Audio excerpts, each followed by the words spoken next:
Les caractères de la bruyère des femmes, suite 49. Pourquoi s'en prendre aux hommes de ce que les femmes ne sont pas savantes? Par quelle loi, par quels édits, par quels récrits leur a-t-on défendu d'ouvrir les yeux et de lire, de retenir ce qu'elles ont lu et d'en rendre compte, ou dans leurs conversations, ou par leurs ouvrages? Ne se sont-elles pas au contraire établies elles-mêmes dans cet usage de ne rien savoir, ou par la faiblesse de leur complexion, ou par la paresse de leur esprit, ou par le soin de leur beauté, ou par une certaine légèreté qui les empêche de suivre une longue étude, ou par le talent et le génie qu'elles ont seulement pour les ouvrages de la main, ou par les distractions que donnent les détails d'un domestique, ou par un éloignement naturel des choses pénibles et sérieuses, ou par une curiosité toute différente de celle qui contente l'esprit, ou par un tout autre goût que celui d'exercer leur mémoire. Mais à quelque cause que les hommes puissent devoir cette ignorance des femmes, ils sont heureux que les femmes qui les dominent d'ailleurs, partant d'endroit, aient sur eux cet avantage de moins. On regarde une femme savante comme on fait une belle arme. Elle est ciselée artistement, d'une polissure admirable et d'un travail fort recherché. C'est une pièce de cabinet que l'on montre aux curieux, qui n'est pas d'usage, qui ne sert ni à la guerre ni à la chasse, non plus qu'un cheval de manège, quoique le mieux instruit du monde. Si la science et la sagesse se trouvent unies en un même sujet, je ne m'informe plus du sexe. J'admire. Et si vous me dites qu'une femme sage ne songe guère à être savante, ou qu'une femme savante n'est guère sage, vous avez déjà oublié ce que vous venez de lire, que les femmes ne sont détournées des sciences que par de certains défauts. Concluez donc vous-même que moins elles auraient de ces défauts, plus elles seraient sages, et qu'ainsi une femme sage n'en serait que plus propre à devenir savante, ou qu'une femme savante n'étant telle que parce qu'elle aurait pu vaincre beaucoup de défauts, n'en est que plus sage. 50. La neutralité entre des femmes qui nous sont également amies, quoiqu'elles aient rompu pour des intérêts où nous n'avons nulle part, est un point difficile. Il faut choisir souvent entre elles ou les perdre toutes deux. 51. Il y a telle femme qui aime mieux son argent que ses amis et ses amants que son argent. 52. Il est étonnant de voir dans le cœur de certaines femmes quelque chose de plus vif et de plus fort que l'amour pour les hommes. Je veux dire l'ambition et le jeu. De telles femmes rendent les hommes chastes. Elles n'ont de leur sexe que les habits. 53. Les femmes sont extrêmes. Elles sont meilleures ou pires que les hommes. 54. La plupart des femmes n'ont guère de principes. Elles se conduisent par le cœur et dépendent pour leurs mœurs de ceux qu'elles aiment. 55. Les femmes vont plus loin en amour que la plupart des hommes, mais les hommes l'emportent sur elles en amitié. Les hommes sont cause que les femmes ne s'aiment point. 56. Il y a du péril à contredire. Lise, déjà vieille, veut rendre une jeune femme ridicule, et elle-même devient difforme. Elle me fait peur. Elle use pour l'imiter de grimaces et de contorsions. La voilà aussi laide qu'il faut pour embellir celle dont elle se moque. 57. On veut à la ville que bien des idiots et des idiotes aient de l'esprit. On veut à la cour que bien des gens manquent d'esprit qui en ont beaucoup.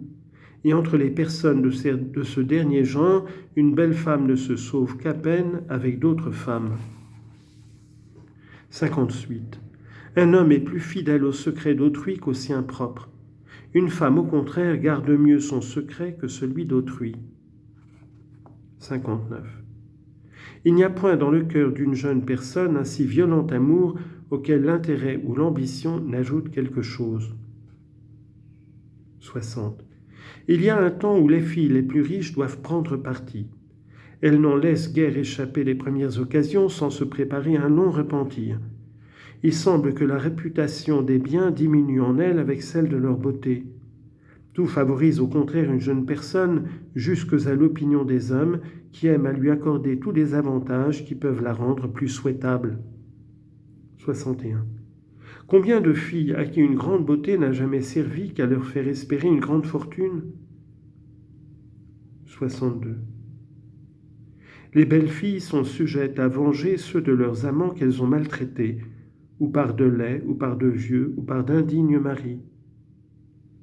63. La plupart des femmes jugent du mérite et de la bonne mine d'un homme par l'impression qu'ils font sur elles, et ne s'accordent presque ni l'un ni l'autre à celui pour qui elles ne sentent rien. 64. Un homme qui serait en peine de connaître s'il change, s'il commence à vieillir, peut consulter les yeux d'une jeune femme qui l'aborde et le ton dont elle lui parle. Il apprendra ce qu'il craint de savoir, rude école. 65. Une femme qui n'a jamais les yeux que sur une même personne ou qui les en détourne toujours fait penser d'elle la même chose. 66. Il coûte peu aux femmes de dire ce qu'elles ne sentent point. Il coûte encore moins aux hommes de dire ce qu'ils sentent.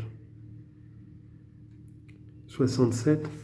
Il arrive quelquefois qu'une femme cache à un homme toute la passion qu'elle sent pour lui, pendant que, de son côté, il feint pour elle toute celle qu'il ne sent pas.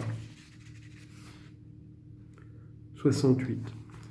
L'on suppose un homme indifférent, mais qui voudrait persuader à une femme une passion qu'il ne sent pas, et l'on demande s'il ne lui ferait pas plus aimer d'imposer à celle dont il est aimé qu'à celle qui ne l'aime point. 69. Un homme peut tromper une femme par un fin attachement, pourvu qu'il n'en ait pas ailleurs un véritable. 70. Un homme éclate contre une femme qui ne l'aime plus et se console. Une femme fait moins de bruit quand elle est quittée et demeure longtemps inconsolable. 71. Les femmes guérissent de leur paresse par la vanité ou par l'amour. La paresse, au contraire, dont les femmes vivent, est le présage de l'amour. 72. Il est fort sûr qu'une femme qui écrit avec emportement est emportée. Il est moins clair qu'elle soit touchée. Il semble qu'une passion vive et tendre est morne et silencieuse, et que le plus pressant intérêt d'une femme qui n'est plus libre, celui qui l'agite davantage est moins de persuader qu'elle aime que de s'assurer si elle est aimée.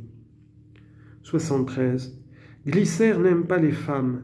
Elle hait leur commerce et leurs visites, se fait celer pour elles, et souvent pour ses amis dont le nombre est petit, à qui elle est sévère, qu'elle resserre dans leur ordre sans leur permettre rien de ce qui passe l'amitié.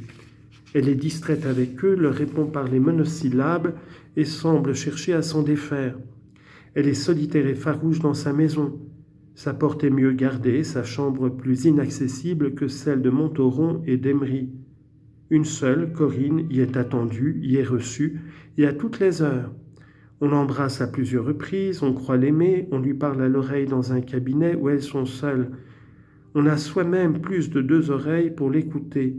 On se plaint à elle de tout autre que d'elle. On lui dit toutes choses et on ne lui apprend rien. Elle a la confiance de tous les deux.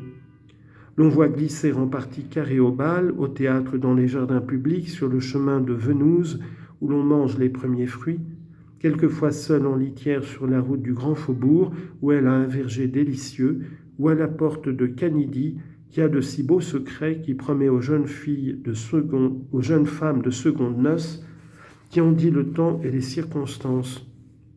Elle paraît ordinairement avec une coiffure plate et négligée, en simple déshabillé, sans corps et avec des mules.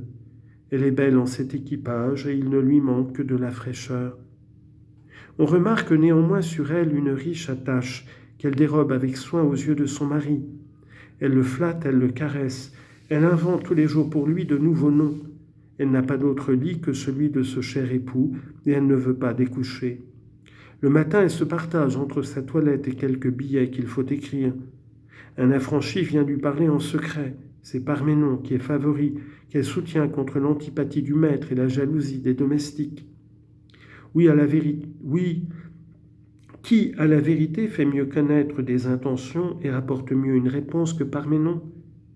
Qui parle moins de ce qu'il faut taire, qui sait ouvrir une porte secrète avec moins de bruit, qui conduit plus adroitement par le petit escalier, qui fait mieux sortir par là où l'on est entré,